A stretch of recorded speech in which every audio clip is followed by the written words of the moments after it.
Pnawn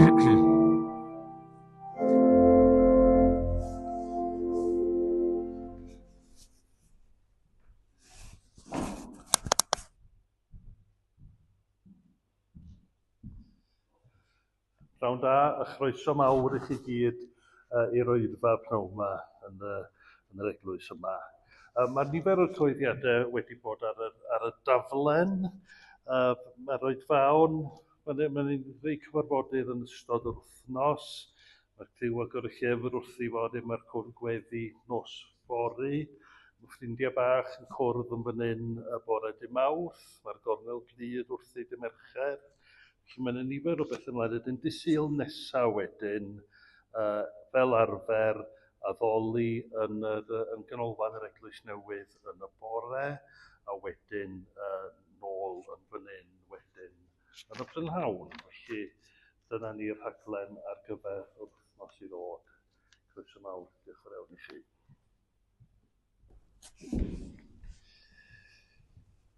Diolch yn fawr Eilir am y cyhoeddiadau. Un cyhoeddiad arall cyn i mi ddod rhywbeth. Tair wythnos i heddiw yma am 3:00 da ni'n cael oedfa dathlu bach efo'n gilydd a gobeithio gyda ffrindiau ychwanegol. Dathlu ble meddach chi? Wel, dathlu'n pen-blwydd ni yn 200 oed. A da ni'n edrych reit da i feddwl bod ni'n dathlu 200. Da ni'n gwahodd ffrindiau ychwanegol, hen ffrindiau sydd wedi mynd, ffrindiau sydd dal o gwmpas i ddod ar gyfer yr achlysur hwnnw. A da ni'n edrych ymlaen i gael dathlu yn pen-blwydd. Yn dilyn y gwasanaeth fe fydd lluniaeth ysgafn, paned a chacen yn neuadd y tŷ cefn. A cyfle i ni edrych ar un neu ddau o greiriau dros y 2 ganrif ddiwethaf yn hanes Ebenezer Caerdydd. Mae Gwenda fi sydd wedi bod yn edrych yn ôl ar yr hanes yn sylweddoli bod ganddo ni ormod o hanes fel eglwys, cymeriadau, digwyddiadau, gwasanaethau, profiadau i rannu. Felly dim ond cipolwg bach bydd ar gael ar y sul hwnnw. Mae yna ddigwyddiadau eraill yn mynd i fod yn ystod y flwyddyn i nodi 200 mlynedd cynulleidfa Ebenezer Caerdydd. Taro nodyn o golled a thristwch ar gychwyn y gwasanaeth. Mae rhai ohonoch chi wedi clywed am farwolaeth Betty Wyn Davies Southampton erbyn hyn. Ac wrth glywed ei henw hi, da ni yn hel atgofion am yn cyfeillgarwch a'n hadnabyddiaeth ohoni hi dros yr holl flynyddoedd. Mi oedd Denzil a Betty Wyn yn byw yn y Bari, ond yn dod yn ffyddlon i addoli yn Ebenezer ac yn ran allweddol o'n gweithgareddau ni dros y 10awdau. Fe ddaeth y 2 Gaerdydd yn y 50au o'r gorllewin. Betty Wyn yn dod o ardal Gwynfe, ardal wledig a Chymreig. Ac mi oedd ôl yr ardal i'w gweld arni hi, i hetifeddiaeth i dealltwriaeth o hanes i chenedl, ac hefyd o'i ffydd yn yr arglwydd Iesu Grist. Mi oedd Denzil wedi dod i'r coleg yma i astudio meddygaeth. Mi oedd Betty wedi dod yma i fod yn athrawes yn Cardiff High. A dwi'n cofio Betty Wyn yn dweud, oedd y ddau yn dod i eglwys Ebenezer. Ac un noson ar ôl y gwasanaeth, Paradise Place, pwy oedd yn sefyll ar gornel tu allan i gwrdd â hi, ond Denzil. Ac yn y fan honno cychwynnodd y garwriaeth a blodeuo a ffynnu a dod yn ran allweddol o fywyd yn cynulleidfa ni. A da ni gwerthfawrogi'r bobl, da ni wedi cael cydgerdded hefo nhw dros y blynyddoedd. Pobl ffyddlon yr arglwydd Iesu Grist, pobl oedd hefo ffydd ddiildio, pobl oedd yn cyfrannu'n helaeth i waith y deyrnas yn Ebenezer, a phobl oedd yn cymryd Cristnogaeth o ddifri. Ond na hwyl i'w gael yn eu cwmni nhw, mi oedd na sylwedd i'w gael yn eu presenoldeb nhw.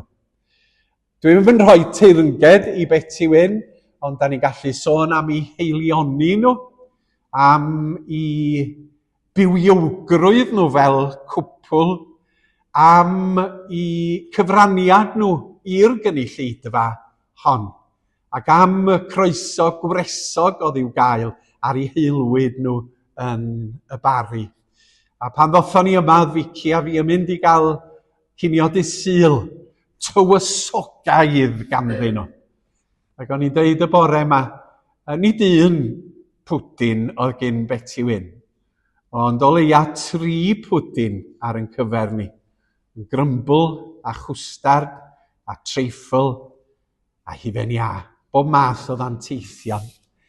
A da ni yn diolch i'r arglwydd am dannu nhw ac am Betty Wyn, ac am gael cerdded rhan o'r daith ddaearol hefo hi.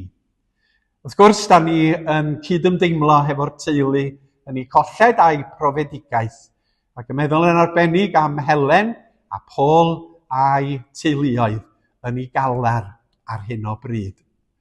Maen nhw am ddod â gweddillion Betty Wyn yn ôl i'r Bari i gynnal yr angladd, ac felly pan y bydd ganddo ni fanylion, mi fyddwn ni yn rhoi gwybod i chi. Diolch i'r arglwydd am dannu. Llyfr y proffwyd Eseia, adnodau cynta pennod 55. Dewch i'r dyfroedd bob un y mae syched arno. Dewch erych bod heb arian, prynwch a bwytewch. Dewch, prynwch win a llaeth heb arian a heb dal. Pam y gwariwch arian am yr hyn nad yw'n fara, a llafurio am yr hyn nad yw'n digoni? Gwrandewch arnaf yn astyd, a chewch fwyta'r hyn sydd dda, a mwynhau danteithion. Gwrandewch arnaf, dewch ataf, clyw a byddwch fyw. Gwnaf a chwi gyfamod tragwyddol, fy ffyddlondeb sicr i Ddafydd. Cydweddion. Deion arglwydd i bresenoldeb gan ofyn am dy help unwaith eto, wrth i ni daddoli di a dy wasanaethu di yma gyda'n gilydd. Mewn llawer ffordd, cregyn gweigion yda ni heb dy bresenoldeb di. Di rym yw ein haddoliad, di sylwedd yw ein tystiolaeth. Ond pam a dysbryd di ar waith yn yn plith ni fel Cristnogion, ymhlith dy bobl, ymhlith yr addoliad, mae'r gragen yn cael ei llenwi a digonedd, a mae'r hyn sydd yn ddisylwedd yn troi yn sylweddol, oherwydd mae ti sydd wrth y lliw. Tywys ni drwy arweiniad yr ysbryd glân y prynhawn yma i dygeisio di, i daddoli di yn llawen ac yn llon yng nghwmni yn gilydd, wrth i ni ddathlu eto y waredigaeth rhyfeddol yn yr arglwydd Iesu Grist. Bendithia'r Eglwys Gristnogol ar hyd a lled y byd, yn ei bywyd, yn ei gwaith ac yn ei thystiolaeth, fel dy fod ti yn cael yr holl ogoniant. Yn enw Iesu Grist. Amen. Dewch i ni y ganu'r emyn cyntaf. Dyroen ni weld o'r newydd mae ti arglwydd yw ein rhan a'r geiriau sydd yn dilyn.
gallawt darlleniad o'r 4edd bennod o Efengil Ioan. Iesu a'r wraig o Samaria. Pan ddeallodd Iesu fod y Phariseaid wedi clywed ei fod ef yn ennill ac yn bedyddio mwy o ddisgyblion nag Ioan, nad Iesu ei hun, ond ei ddisgyblion fyddai'n bedyddio, gadawodd Jwdea ac aeth yn ôl i Galilea. Ac yr oedd yn rhaid iddo fynd drwy Samaria. Felly daeth i dref yn Samaria o'r enw Sychar, yn agos i'r darn tir a roddodd Jacob i'w fab Joseph. Yno yr oedd ffynon Jacob, a chan fod Iesu wedi blino ar ôl ei daith, eisteddodd i lawr wrth y ffynon, yr oedd hi tua hanner dydd. Dyma wraig o Samaria yn dod yno i dynnu dŵr. Medda Iesu wrthi, rhoi ni beth yw yfed. Yr oedd ei ddisgyblion wedi mynd i'r dref i brynu bwyd. A dyma'r wraig o Samaria yn dweud wrtho, sut yr wyt ti, a thi yn Iddew, yn gofyn am rywbeth yw yfed gen i fi, a minnau'n wraig o Samaria? Wrth gwrs ni bydd yr Iddewon yn rhannu'r un llestri ar Samariaid. Atebodd Iesu hi. Pe bait yn gwybod beth yw rhodd Duw, a phwy sy'n gofyn i ti, rhoi mi beth yw yfed, ti fyddai wedi gofyn iddo ef, a byddai ef wedi rhoi i ti ddŵr bywiol. Syr, meddai'r wraig wrtho, nid oes enid ddim i dynnu dŵr ac y mae'r pydau'n ddwfn. O ble felly y mae gennyt y dŵr bywiol yma? A wyt ti'n fwy na Jacob ein tad ni a roddodd y pydau i ni ac a yddodd ohono ef ei hun a'i feibion a'i anifeiliaid? Atebodd Iesu hi. Bydd pawb sy'n yfed o'r dŵr hwn yn profi syched eto. Ond pwy bynnag sy'n yfed o'r dŵr a rodda fi iddo, ni bydd arno syched byth. Bydd y dŵr a roddaf iddo yn troi yn ffynon o ddŵr o'i fewn, yn ffrydio i fywyd tragwyddol. Syr, meddai'r wraig wrtho, rho'r dŵr hwn i ni i'n cadw rhag sychedu a dal i ddod yma i dynnu dŵr. Dywedodd Iesu wrthi, dos adref, galw dy ŵr a thyrd yn ôl yma. Nid oes gen i ddŵr, atebodd y wraig. Medda Iesu wrthi, dywedais dy gwir wrth ddweud nid oes gen i ddŵr, oherwydd y gefais 5 o wir, ac nid gŵr i ti o'r dyn sydd gennyt yn awr. Rwyt wedi dweud y gwir am hyn. Syr, meddai'r wraig wrtho, rwy'n gweld dy fod ti'n broffwyd. Yr oedd ein tadau yn addoli ar y mynydd hwn. Ond yr ydych wir Iddewon yn dweud mae yn Jerusalem y mae'r man lle dylid addoli. Cred fi, wraig, medda Iesu wrthi, y mae amser yn dod pan na fyddwch yn addoli'r tad nac ar y mynydd hwn nac yn Jerusalem. Yr ydych wir Samariaid yn addoli heb wybod beth yr ydych yn ei addoli. Yr ydym ni'n gwybod beth yr ydym yn ei addoli, oherwydd oddi wrth yr Iddewon y mae iachadwriaeth yn dod. Ond y mae amser yn dod, yn wir y mae yma eisoes, pan fydd y gwir addolwyr yn addoli'r tad mewn ysbryd a gwirionedd, oherwydd rhai felly mae'r tad yn ei ceisio i fod yn addolwyr iddo. Ysbryd yw Duw, a rhaid yw addolwyr ef addoli mewn ysbryd a gwirionedd.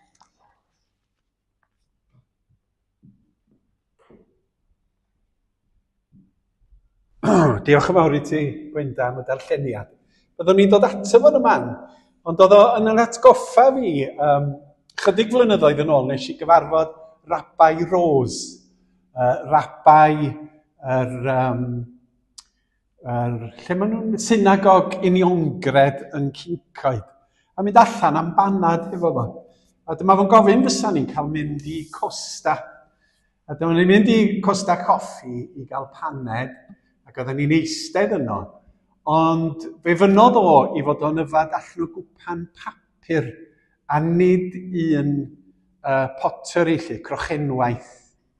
A mae'r darlleniad yna'n atgoffa fi o bethau sydd o hyd gan Iddewon Uniongred. Nad ydyn nhw yn rhannu llestri hefo cenedl ddynion, heb sôn am Samariaid. Ac oedd o'n dod â hanes y wraig yma atra i mi.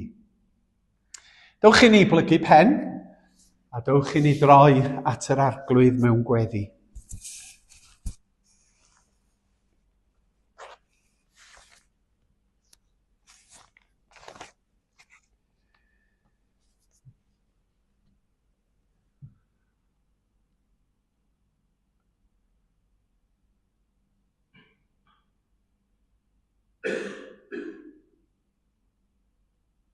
Ymlonyddwn nawr o dad yng nghanol llif bywyd. Ymlonyddwch a gwybyddwch mae yr arglwydd sydd yw. Distewch cans mae presenoldeb Crist, y sanctaidd un, ger llaw. Ymlonyddwn a distewn mwyn bod yn ymwybodol bod y presenoldeb di. Gallwn fod ar rythr gydag amrywiol betha. Gallwn lenwi'n bywydau gyda prysurdeb i wahanol gyfeiriadau. Gallwn weithiau fod yng nghanol dwndwr a stŵr y byd cyfoes hwn. Fel nad yda ni yn llonyddu i agor yn calonna i dy bresenoldeb ac agor yn clustia i dy lais dwyfol di dy hun. Ac mewn oedfa fel hon, fe gawn gyfle arbennig i wneud hynny. Fe wyddos ti gydd feddylia ein calonnau ar hyn sydd yn digwydd yn Heneidia, yn perthynas gyda thi, terfysg bywyd weithiau yn peri ing yn calonna. Problemau da ni yn ei chwynebu. Amgylchiadau sydd yn gwneud i ni deimlo yn ddigalon. Ond yma, yng nghanol addoliad dy bobl, fe gawn gyfle i roi y cwbl yng nghyd-destun dy fawredd di derfyn di dy hun. Yng nghyd-destun y Duw sydd yn ddi-gyfnewid, a'r arglwydd sydd yr un ddoe heddiw ac yn dra gywydd. Yng nghyd-destun cariad dwfn dwyfol dy berson di dy hun. Yng nghyd-destun buddugoliaeth yr arglwydd Iesu Grist, dros farwolaeth a phechod a theyrnas y fall. Ac yn dy gwmni di, da ni'n cael yn hadnewyddu, da ni'n cael yn hadeiladu, da ni'n cael yn sancteiddio i fod yn fwy a fwy tebyg i Iesu Grist ei hun. A da ni'n diolch am yr werddonau yma sydd ganddo ni ar daith wythnos i fod yn gwbl ymwybodol dy fod ti wrth law i wrando cri. I fod yn ymwybodol fod Duw yn noddfa ac yn nerth i ni yn gymorth hawdd ei gael mewn cyfyngder. Felly tyrd arglwydd yn yr ysbryd a'r rhodân addoliad yn calonnau y prynhawn hwn, wrth i ni dy gyfarch di, wrth i ni ddiolch i ti am fendithion bywyd, wrth i ni unwaith eto gael yn syfrdanu gan dy deyrnas di, teyrnas dragwyddol, teyrnas nefoedd, sydd mor wahanol i darnasoedd y byd yma. Y teyrnasoedd sydd yn seiliedig ar drachwant a thrais ac anghyfiawnder a hunanoldeb.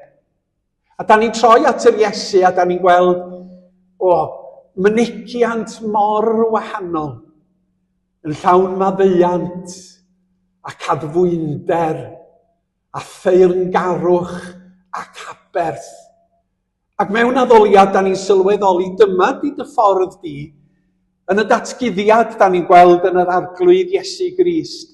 A mae gogoniant y datguddiad yn Iesu Grist yn dangos llygredd y byd a ffyrdd y byd.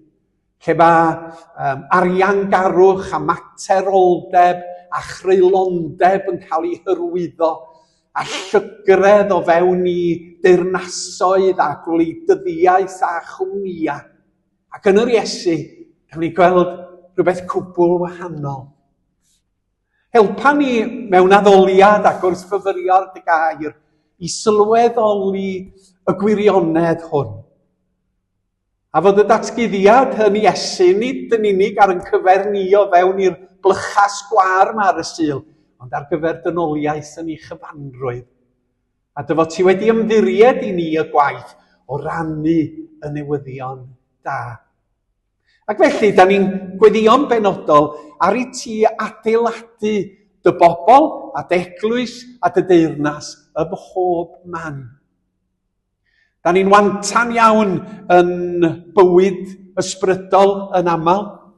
Da ni'n arfer sôn am ddirwyad yn yr eglwysi yng Nghymru, ond da ni eto'n gofyn y byddi di yn adeiladu dy waith yn yn plith ni. A byddi di'n yn gwneud ni yn Gristnogion, goleuedig, deallus a does wrth ymdrin a'n cydyn. Bod yn bywyda ni yn adlewyrchu dy gariad yn yr arglwydd Iesu fel goleuadau yn llewyrchu yn y tywyllwch.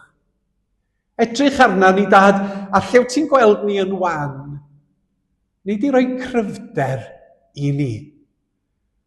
Lle ti'n gweld ni yn ddi-gyfeiriad, nid i drwy y gair ar ysbryd ddangos i ni i ba gyfeiriad yr ydyn ni fod i fynd fel eglwysi yn y cyfnod yma 2026 ac wrth i ni edrych ymlaen i'r dyfodol. Oherwydd da ni am ddisgleirio, da ni am fod yn blant y goleuni sydd yn dilyn yr arglwydd Iesu Grist. Yn sgil hynny, pa lwyddiant i waith yr eglwysi Cristnogol ar hyd a lled y byd ac yma yng Nghymru. Y bydd y dystiolaeth yn grymuso, y bydd dysbryd i yn adeiladu Cristnogion i fod yn gryfion, y bydd yr ysbryd glân yn codi cenhedlaeth newydd o bobl i ffydd. Da ni'n gweddio dros yn cydnabod a'n teuluoedd ni yn hunan, ac gofyn y byddi di'n gweithio yn eu plith nhw, i ddod â nhw ata ti dy hun, i ffydd gadarn yn yr arglwydd Iesu, oherwydd yn y fan honno mae iachawdwriaeth a diogelwch a gobaith di-ddarfod. Tyfa ni Dduw, adeilada ni fel pobl Iesu Grist. Fe gofiwn yn yngweddia am drafferthion y byd, am ryfeloedd a newyn ac anghyfiawnder, am arweinyddion llwgwr cenhedloedd, am bobl sydd yn ceisio i dibenion eu hunain a sydd yn troi pob dŵr i'w melina fel eu bod nhw'n gallu ymelwa. Nid i fi sodli yr rhai hynny sydd yn camddefnyddio eu hawdurdod a gosod yn ei lle arweinyddion cyfiawn a chydwybodol a doeth. Fe fydd yw'n dros yn cyd aelodau, dros y rhai hynny heddiw sydd yn sâl ac yn wan, y rhai sydd wedi derbyn triniaethau, y rhai sydd yn mynd i dderbyn triniaethau.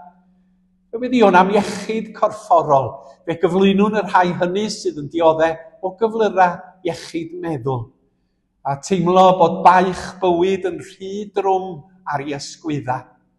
Da ni'n gofyn y byddi di yn cynnal y cyfryw rai, ac y byddan nhw'n dod trwy unrhyw dryblis maen nhw'n ei wynebu ar hyn o bryd i oleuni dy gariad di. Clyw yn gweddi dros yn teuluoedd ni, ym mhob man, yn teulu hŷn, a'n teulu ifanc, babanod, plant, pobl ifanc, oedolion ifanc y canol oed, a'r rhai eiddfed yn plith ni. Dyrod y law ar bob un ohonyn nhw, lle bynnag maen nhw heno, y rhai sydd ar wasgar ar hyd a lled y byd, a'r rhai sydd yn byw dan yr un to â ni. Gofynnwn, yn enw Iesu Grist ein harglwydd. Amen.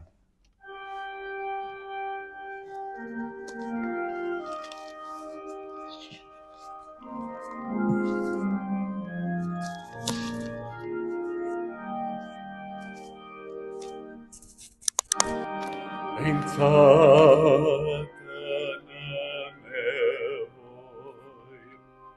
Sancta in enw.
Dewch i ni ganu yr emyn nesaf. Mae syched ar fy nghalon heddiw am gael gwir fwynhau dyfroedd hyfryd ffynon Bethlem, dyfroedd gloiw sy'n parhau. Pe cawn hynny, mlaen mi gerddwn ar fy nhaith.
Rwan, wrach bod chi wedi meddwl hefo yr emyna yma Catrin wedi dewis i ba gyfeiriad.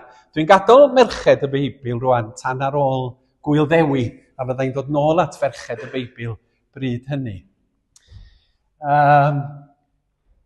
O'n i'm yn siŵr os o'n i rioed wedi canu'r geiriau yna o blaen. Dach chi bod pan mae rhywbeth yn newydd? Doedd o ddim yn gyfarwydd i mi. A wedyn meddwl, pwy sydd wedi sgwennu'r rhain? Ac wrth gwrs, Pant y Celyn, ynde. Mi oedd ganddo fo ffordd o fynegu ffydd a profiadau ffydd mewn ffordd cwbl arbennig. Ac oedd o'n hyfryd cael canu'r geiriau yna. Oherwydd dwi am fynd ar y trywydd o ffynon a ffynhonnau am y munudau sydd ganddo ni yn weddill. Wrth feddwl am ffynon, da ni'n byw yn oes y tacdwr glân. A mae newidiadau diwylliannol sy'n ymddangos yn syml iawn i ni, yn bethau mawr o ystyried pwysigrwydd ffynon a ffynhonnau i gymunedau ac i genhedloedd. Da ni wedi cael enghraifft o hynny o'r darlleniad gan Gwenda. Iesu wrth ffynon Jacob a'r wraig o'r Samaria'n dweud, o fe roddwyd y ffynon yma i ni gan Abraham.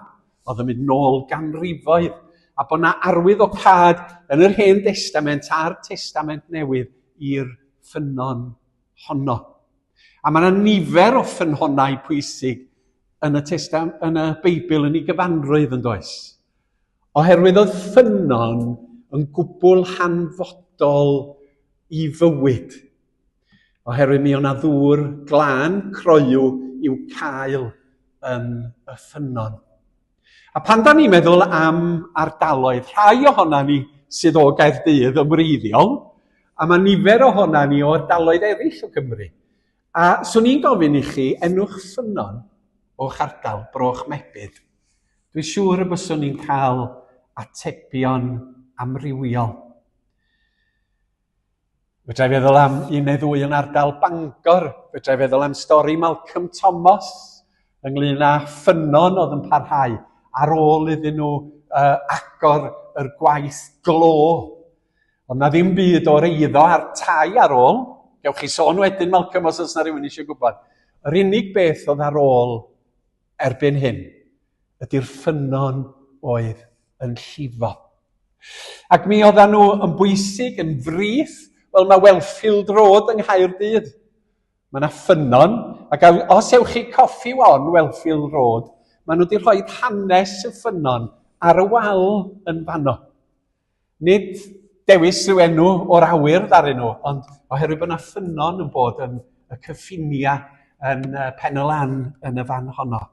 Pwysigrwydd ffynhonnau, a da ni'n gofod atgoffa'n hunan yn oes y tapdwr glân yn dydan. Mi oedd ffynhonnau hefyd yn fan cyfarfod. Oedden ni'n edrych ar hanes o'r Hen Testament bythefnos yn ôl. A yr bobl yn cyfarfod, y merched yn cyfarfod wrth y ffynon ddŵr. Y wraig o Samaria yn mynd at y ffynon ddŵr, a Iesu'n cyfarfod â hi. Oherwydd hyd yn ddiweddar, oeddech chi'n mynd i'r ffynon. Mae rhai o'ch chi'n cofio gorfod mynd i'r ffynon, bod y teulu o gwragedd yn aml iawn yn gorfod mynd i gario piser o ddŵr yn ôl i'r tŷ.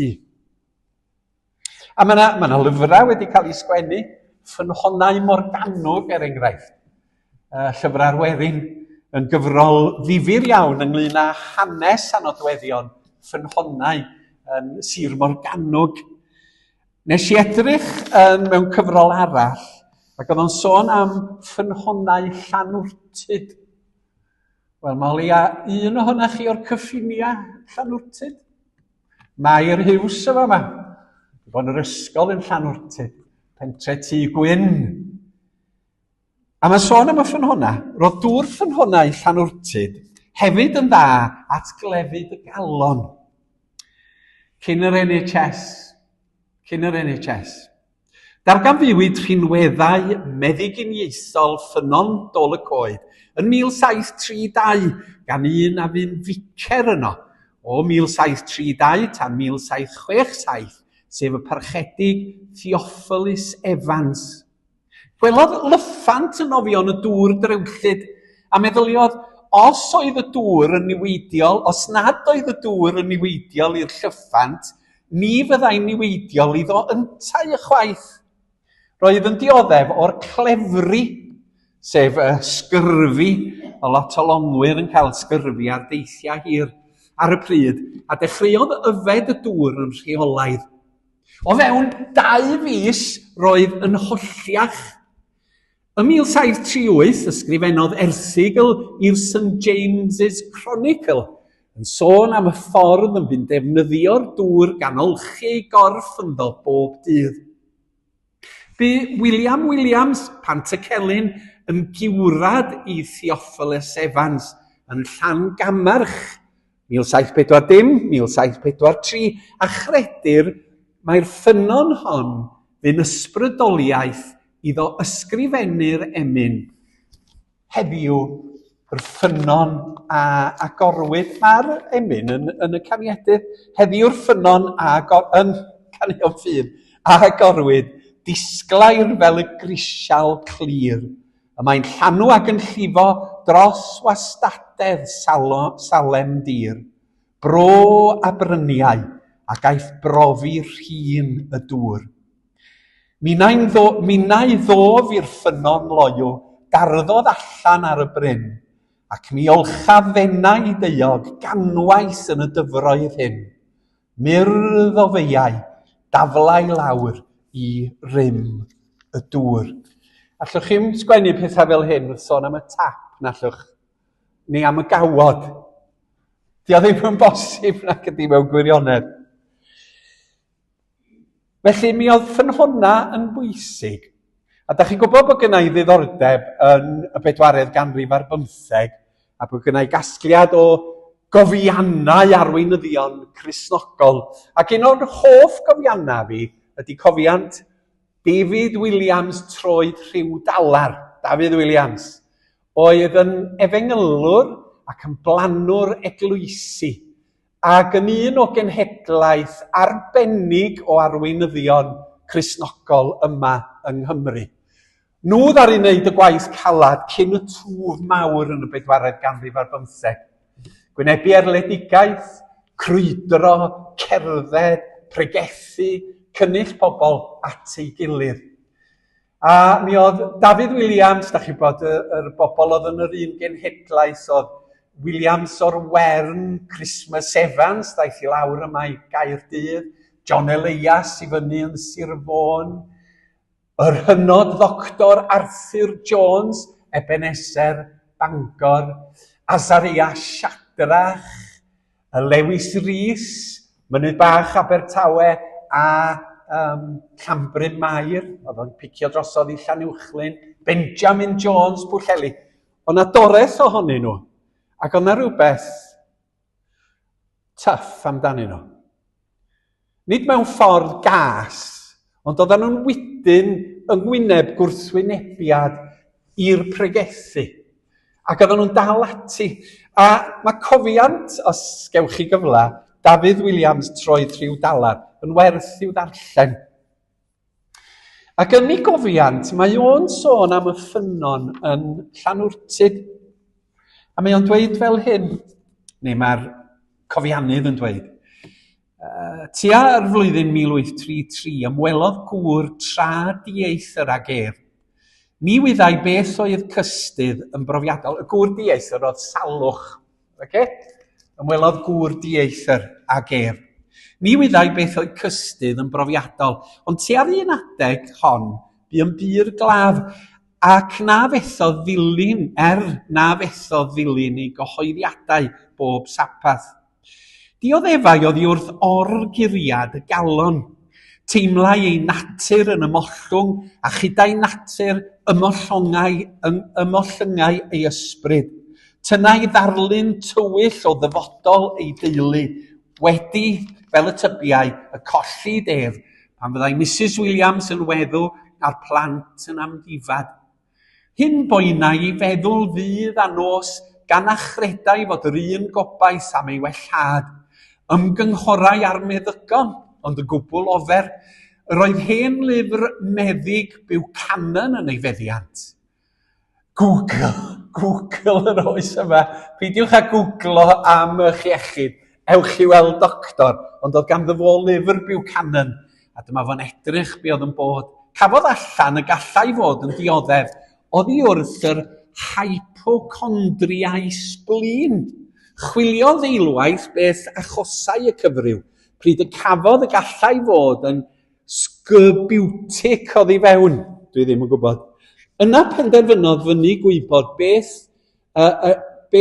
wnelai ffynon llanwrtyd iddo. Meddai, yr oeddwn mor wan a brwynen, nis gallaswn o'n braidd symud. Yr oeddwn yn sâl iawn yn y nos, gyda chryn ymdrech y cawn fy anadl yn aml. Nis gallwn orwedd codwn gan hynny yn fy eistedd, yna cwympwn yn fy hyd am pen tua thraed y gwely, a llawer gwaith y gelwais ar beti gan y tybiwn fy mod ar farw. Ond wedi bod ychydig ddyddiau yn yfed o ddŵr ffynon llanwrtyd, torodd gyfled am llaw o sgyrfi allan rhwng fy sgwyddau a fy nghefn.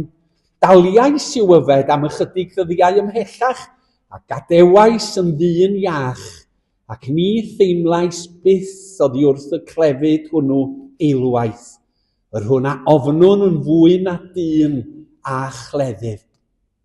Yna, dyma'r pwynt, gyda lluodledd mawr, treithau am rinweddau y ffynon a'i gwellhaodd. Pwysigrwydd ffynona yn yr oes a fi. Pantycelyn, Theophilus Evans wedi mynd i'r ffynon, David Williams wedi mynd i'r ffynon, ac yn tystio i bod nhw wedi cael iachad. Ond wedi cael iachad drwy ddŵr y ffynon. Treithau am rinweddau y ffynon. Weddi lluoes. A dyna dwi eisiau ei wneud rwan. O'r darlleniad o Ioan pennod 4.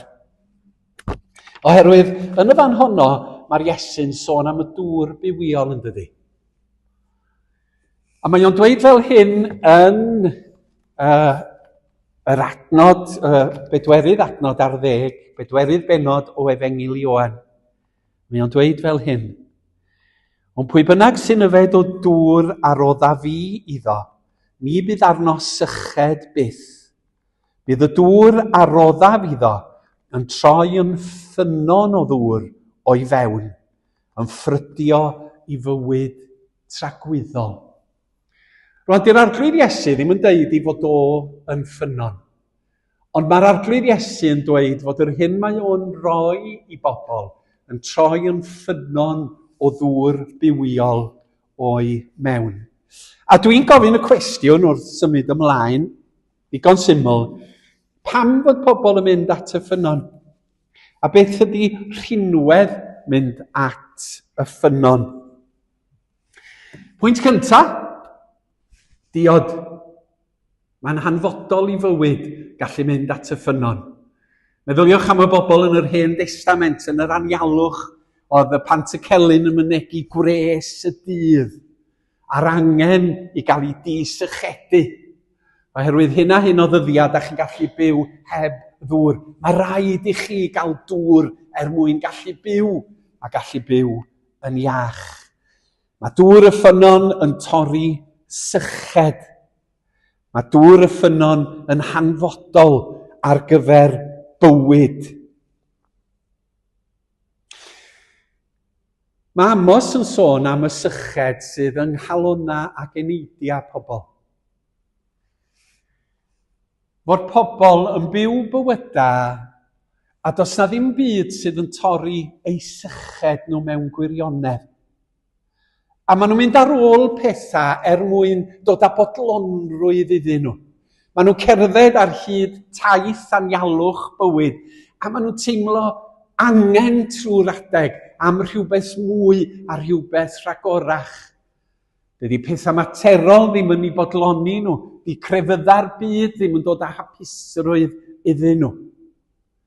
A be mae'r Iesu'n ei ddweud ydy, dewch ata fi, ac fe gewch chi y dŵr gewch chi yr elfennau hynny sydd yn dod â bywyd gwirioneddol i chi, fydd yn torri eich syched chi, fydd yn dod â bodlonrwydd a dedwyddwch i chi, oherwydd fi ydy mab Duw. A da ni'n edrych ar yr hyn a wnaeth yr arglwydd Iesu, ac yn sylweddoli fod o yn cymodi ni hefo Duw, i fod o'n yn dysgu ni am deyrnas Duw, i fod o wedi rhoi einioes trosta ni, oherwydd y fan y bwriadwyd i ni fod yn bywyd ydy mewn perthynas hefo Duw. Ac os nad ydy pobl mewn perthynas, mae yna syched am hynny. Mae yna syched am Dduw. A dydy'r byd a'i besa ddim yn gallu bodloni y syched hwnnw. Felly mae pobl yn dod at ffynon mwyn yfed y dŵr. Mae angen i ni ddod at yr arglwydd Iesu a gwahodd pobl i ddod at yr arglwydd Iesu oherwydd mae o'n rhoi ffynon a dŵr bywiol i ni ei yfed. Reswm arall pam bod pobl yn mynd at y ffynon.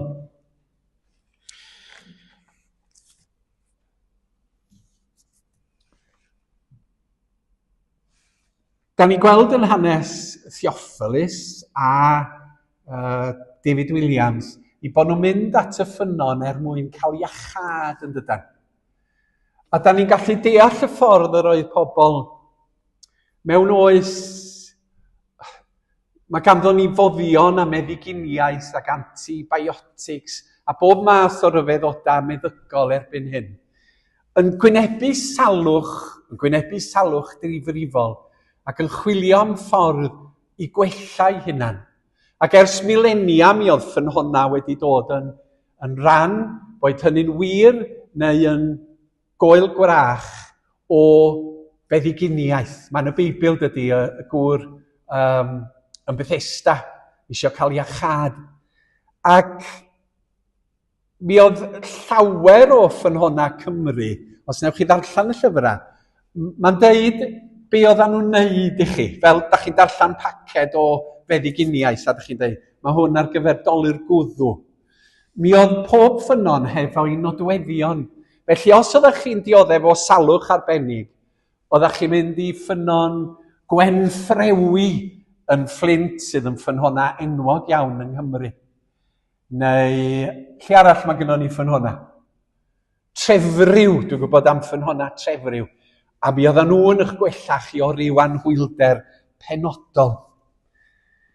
Mae ffynon y bywyd yn yr arglwydd Iesu yn dod â iachad i ni mewn ffordd arbennig iawn. Mae o'n dod â ni ac yn rhoi iechyd i ni oddi wrth clefyd yr enaid. Ydych chi'n cofio Zaccheus yn dringo'r goeden? A oedd pobl yn lladd arno fo oherwydd i fod o'n dwyn arian oddi ar bobl. A dyma fo'n cyfarfod Iesu, dyma Iesu mynd i'w difo, a dyma nhw'n dod allan ac oedd Zaccheus wedi newid o'r profiad o gyfarfod yr arglwydd Iesu. A dyma fo'n dweud, os ydw i wedi twyllo pobl, na i roi 4 gwaith yn fwy yn ôl iddyn nhw. A dyma Iesu'n dweud, heddiw, daeth iachawdwriaeth i'r tŷ hwn. Mi oedd Zaccheus wedi wella nid o salwch corfforol, ond o salwch ysbrydol. Ac mi oedd yr arglwydd Iesu a presenoldeb yr arglwydd Iesu yn ei wella fo o'r salwch hwnnw. A dwi'n hoff iawn o'r gair iachawdwriaeth yn y Gymraeg. Salvation ydy'r gair yn Saesneg, ond mae iachawdwriaeth yn dod ag elfennau eraill gan gynnwys achubiaeth i'n dealltwriaeth ni o'r hyn mae Iesu wedi wneud.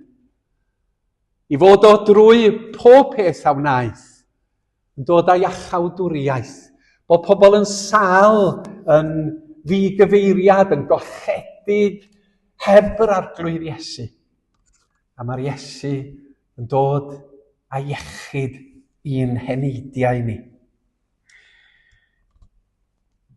O iachawdwriaeth gadarn, da chi'n gwybod yr emyn, o iachawdwriaeth glir, bu dyfais mwy chyffelib erioed ar fôr na sir.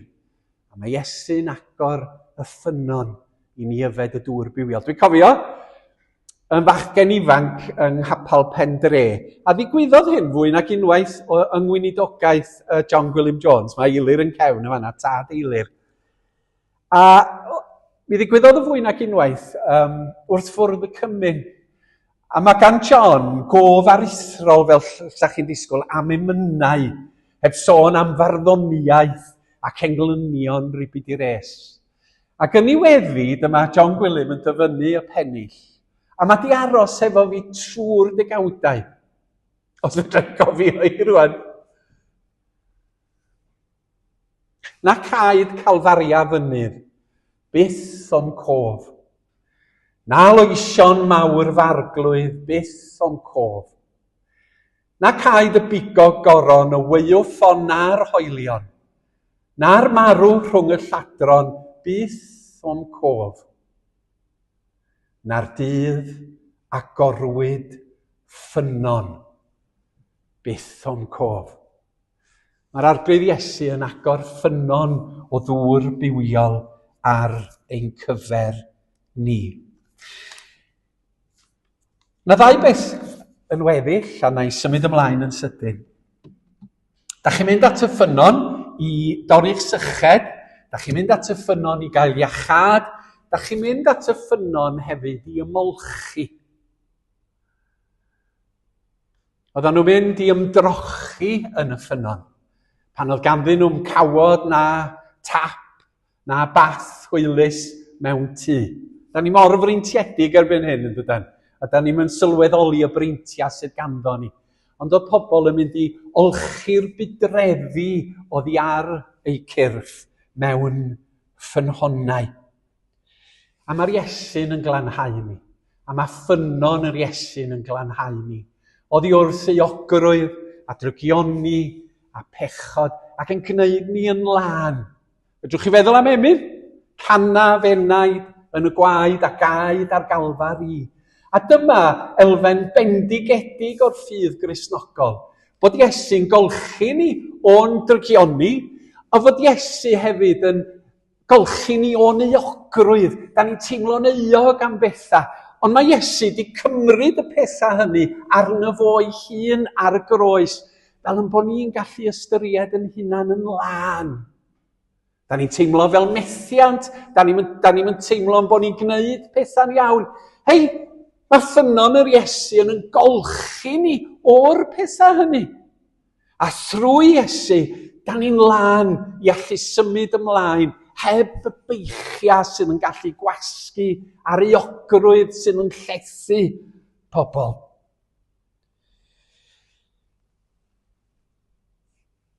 Ac yna'n ola, na i'n ymelaethu fanna mi allwn ni. Oedd pobl yn mynd at y ffynon mwyn cael eu hadnewyddu ar y daith. Chi'n bod, oedd pobl yn teithio, cerdded oedd pobl gan fwyaf, 2 ganrif yn ôl, cyn i'r trenau ddod i Gymru. Oedden nhw'n cerdded, oedd cyfoethogion yn mynd ar geffyla, ond oedd ceffyla'n ddrud i'w prynu ac yn ddrud i'w cadw a'i bwydo.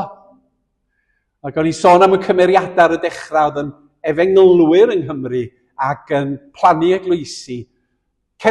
Lewis Powell yn un ohonyn nhw gweinidog cyntaf Ebenezer.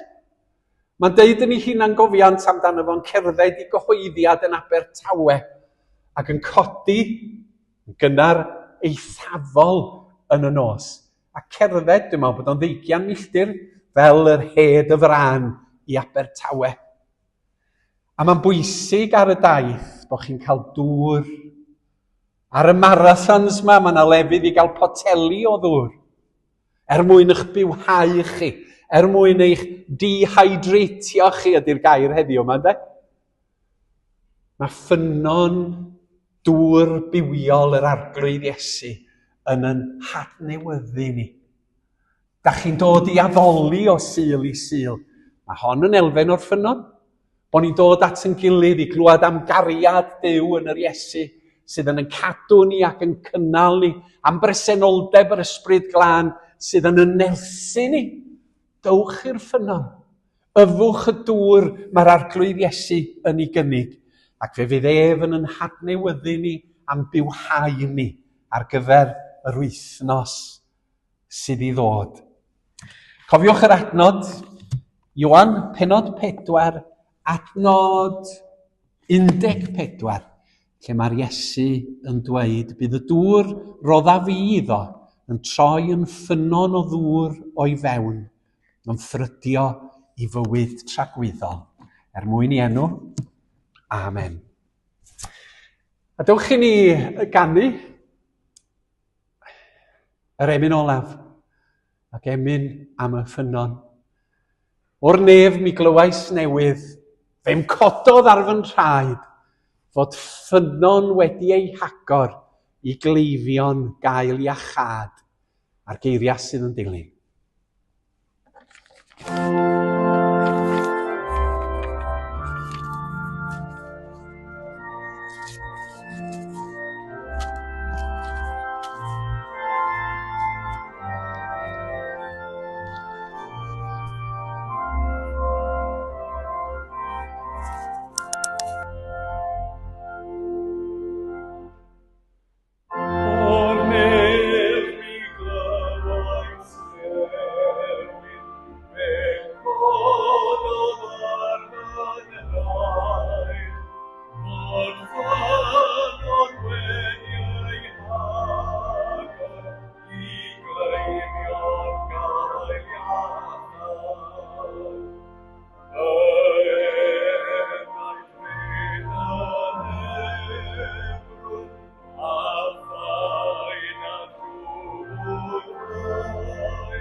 Diolch i bawb ohonoch chi, diolch i chi am ddod i'r oedfa y prynhawn yma, i feddwl am y ffynon yn yr arglwydd Iesu.